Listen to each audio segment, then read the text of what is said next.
President Joe Biden responds to a question by EWTN News Nightly about abortion. Republican Senator Tommy Tuberville of Alabama is currently holding up hundreds of Pentagon promotions because he says the Defense Department's abortion policy is against the law and violates the Hyde Amendment by forcing taxpayers to foot the bill for travel-related expenses. So, how did the president react? White House Correspondent Owen Jensen has that answer for us. Owen?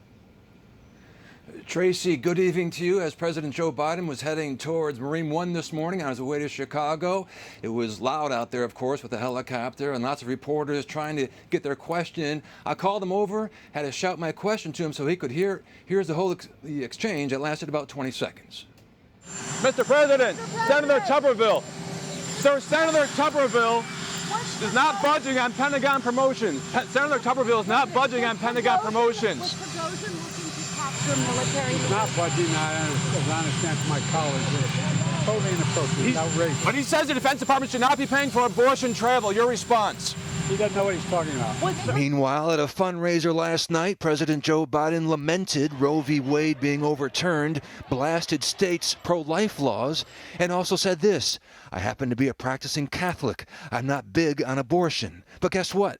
Roe v. Wade got it right. President Biden was also asked today about the unrest in Russia and to what extent it has weakened Russian President Vladimir Putin. He's clearly losing the war in Iraq. He's losing the war at home.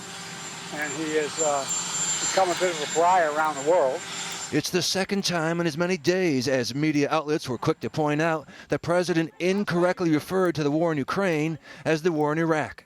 Just yesterday, a Russian missile strike in Ukraine struck a pizza restaurant, killing at least 11 people and wounding dozens. This morning, the president flew to Chicago, where he unveiled his retooled economic plan he's now calling BIDENOMICS. The key points include making smart public investments in America, empowering and educating workers to grow the middle class, and promoting competition.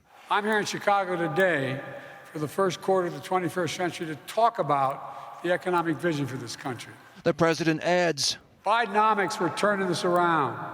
We're supporting targeted investments. We're strengthening America's economic security, our national security, our energy security, and our climate security. But the GOP responds, Bidenomics, higher prices and poor families. Now, back to Senator Tommy Tuberville for a moment. He says his hold is not affecting military readiness. He said that the other day in an editorial that he wrote. He also says he's not stopping anyone from getting confirmed. And again, he wants the new DOD abortion policy done away with. He says Democrats have to follow the law. At the White House, Owen Jensen, EWTN News Nightly.